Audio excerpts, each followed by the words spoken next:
d'accord, qui permet, même Sarkozy l'a reconnu, d'accord, c'est d'amortir le choc, d'accord, de la crise, d'accord, et qui est cette superbe système de protection sociale, le système de protection sociale français qui est mis à mal. Et évidemment tous les syndicats qui sont partie prenante, d'accord, dans cette problématique. Et de poser vraiment maintenant les clés du problème au niveau national, parce qu'effectivement c'est un problème fondamental que celui du financement des centres de santé, dont paradoxalement on n'a jamais autant parlé. Alors je vous entendais moquer vos chers collègues de l'UMP. Méfiez-vous quand même, messieurs. Méfiez-vous, messieurs. Je vous citerai quand même la ville de la Ferté-Bernard, qui vient d'inaugurer, certes un petit centre municipal de santé, qui est dirigé par un maire UMP, qui a eu l'idée à un moment donné de se dire, bon, j'ai plus de médecin généraliste sur la ville, je vais essayer de voir un petit peu qu'est-ce qu'il existe comme solution. Parmi les solutions qu'il a envisagées, il a regardé les libéraux. Et les libéraux lui ont proposé quoi? Un projet de maison de santé libérale. Il a examiné clairement les choses. On a dit, moi, on me demande du pognon, donc je mets du pognon dans des murs. Mais qu'est-ce que j'ai en échange? Quelle garantie j'ai pour la population? Aucune garantie. Aucune garantie, quoi qu'on en dise. Aucune garantie. Parce que la loi ne le permet pas, tout simplement.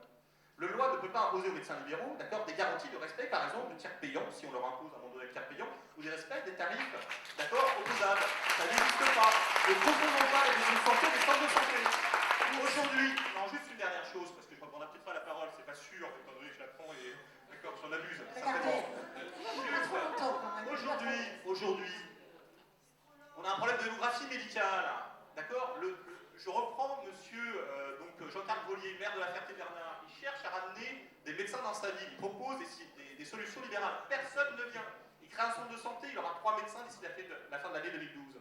Oui, parce que les jeunes médecins, et les médecins pas que jeunes, d'accord, aspirent aujourd'hui à travailler dans un cadre qui garantisse la qualité aux usagers. Vous connaissez bien, puisque vous la pratiquez depuis longtemps. C'est-à-dire une médecine coordonnée, une médecine d'équipe. Et tout à fait. Et en fait, on a là une solution qui garantit une chose, d'accord, c'est d'une part accessibilité sociale, on a quelque chose qui répond partiellement, bien sûr, aux problèmes, d'accord, de désertification médicale en attirant les jeunes médecins qui sont intéressés par cette pratique, d'accord, et on voudrait l'oublier y compris, d'accord, au moment où on s'engage effectivement dans une campagne électorale, présidentielle, d'accord, où j'entends peu parler des centres de santé. C'est que nous vivons. Où un certain nombre l'administrateur vient de le citer, où un certain nombre de salariés aujourd'hui s'interrogent s'ils vont continuer ou pas à rester dans l'entreprise. C'est que demain nous ayons certes de beaux locaux, mais qui soient vides. Et donc il y a des situations d'urgence. Ensuite, ne faisons pas porter la responsabilité sur les collectivités, je n'arrêterai pas de le ressasser. La santé est un droit régalien de l'État. On ne peut pas faire porter dans la fiscalité locale aux usagers et donc aux citoyens le paiement de la santé. C'est là-dessus qu'il faut qu'on s'entende. Et je suis tout à fait d'accord avec vous, il faut que ce débat, on le porte avec nos populations, partout.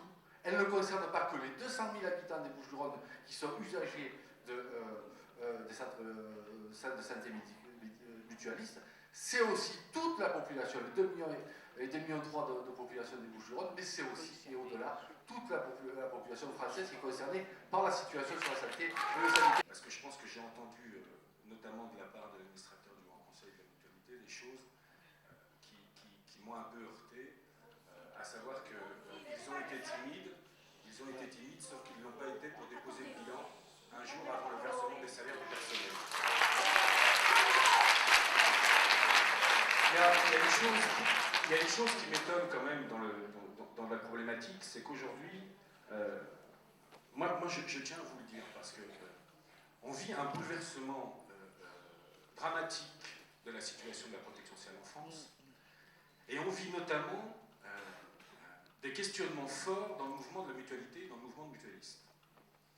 Nous avons été la Fédération des organismes sociaux dans le cadre de la bataille que mène le personnel avec le syndicat CGT du Grand Conseil, reçu par la Fédération mutuelle de France, la FMF, dont dépend notamment le Grand Conseil de la mutualité. Qu'est-ce qui nous a été répondu? Je vous le dis parce que ça me reste au travers de la gorge, et je pense qu'aujourd'hui, il faut que vous soyez au courant. Leur objectif, c'est de vendre la clinique. Peu importe, y compris pour faire de la spéculation financière. D'accord? Voilà ce qui nous a été répondu.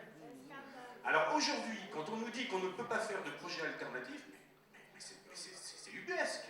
Il est évident qu'il est de notre responsabilité, organisation syndicale, élus, et l'ensemble des syndicats du Grand Conseil de la Mutualité, de trouver une alternative à la casse des centres de santé et de la clinique dans les Bouches-du-Rhône. C'est fondamental pour l'accès aux soins de toute la population du Corodanienne. Je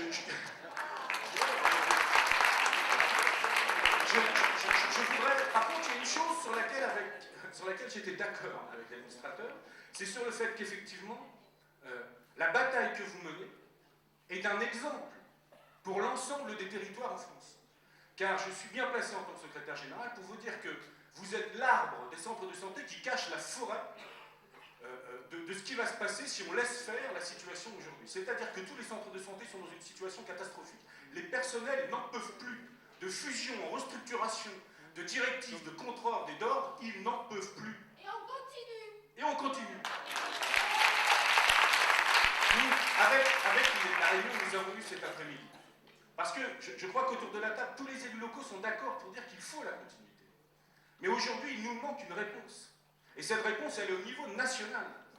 C'est l'État, c'est le ministère, au travers de la parole de Xavier Bertrand, qui doit prendre ses responsabilités. Et c'est là qu'il faut taper.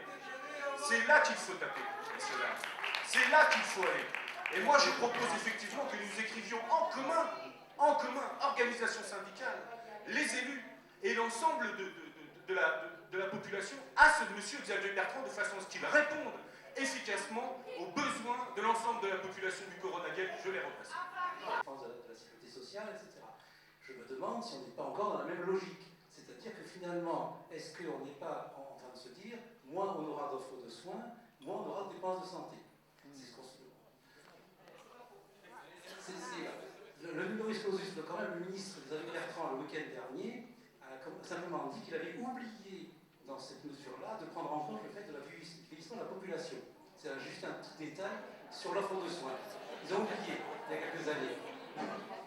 Deuxième chose que je voulais dire, la clinique de Bonneveine, c'est une clinique mutualiste qui exerce dans le secteur 1. Dans notre établissement, il n'y a pas de dépassement, on exerce dans le secteur 1. C'est le seul établissement actuellement qui exerce dans ce système-là. Deuxième chose, nous sommes là aussi naïfs et vertueux à la clinique. Pourquoi? On nous demande de faire quoi? On nous demande de faire de l'activité ambulatoire. Ça ne sera pas très technique, je vais m'en excuser, mais je vais expliquer les choses. On nous demande de faire de l'activité ambulatoire, c'est-à-dire qu'en fait, on nous demande de passer de l'hospitalisation complète à l'ambulatoire. On a été vertueux, on l'a fait. On est passé de 45% à 65% d'activité ambulatoire. Qu'est-ce qu'on nous a dit cette année? Ah, c'est bien, vous avez fait 8% de plus, on vous donne 600 000 € de moins. Alors, dans le même temps, on dit que vous faites trop d'ambulatoires maintenant. Comment on fait? On ne sait pas comment faire, on ne sait pas comment je fais pour faire. Deuxième chose, activité égale, ça je vais donner un chiffre que vous n'écoutez pas. Pour le même niveau d'activité à Ambroise Paré, on leur a enlevé 3,6 millions d'euros. Ça veut dire quoi? Ça veut dire que le système actuel de tarification des établissements est fait pour les couler, volontairement. La politique qui est faite actuellement est faite pour fermer les établissements. Donc vis-à-vis de l'ARS, il ne faut pas être naïf. Il ne faut pas être naïf parce qu'en fait, eux, il y a les centres de santé, ils vous disent de bonnes paroles pour ça, mais quel est le fond réel de la pensée par rapport à un problème d'offre de soins? Il ne faut pas être naïf. On l'a été, nous, en tant que médecins, sur le numerus clausus. Là, c'est bien le problème de ce numerus clausus qui est en train de remonter maintenant. Il remonte difficilement. Il remonte simplement parce qu'on a eu une telle pression des médecins et pour qu'ils aussi lutter un peu contre les médecins étrangers qui viennent travailler en France maintenant. Voilà, je voulais simplement dire ça. Simplement que notre clinique, elle a quand même un rôle. On lui a attribué. On nous pointe les perspectives de 2012 qui peuvent nous nourrir un réel espoir. Et effectivement, ça peut nourrir un réel espoir. Sauf que les promesses rendent les enfants joyeux. Et je pense que, sans attendre, il serait peut-être intéressant que tous ceux et toutes celles qui ont la belle ambition de vouloir gérer le pays soient en capacité, dès à présent, de nous dire de manière concrète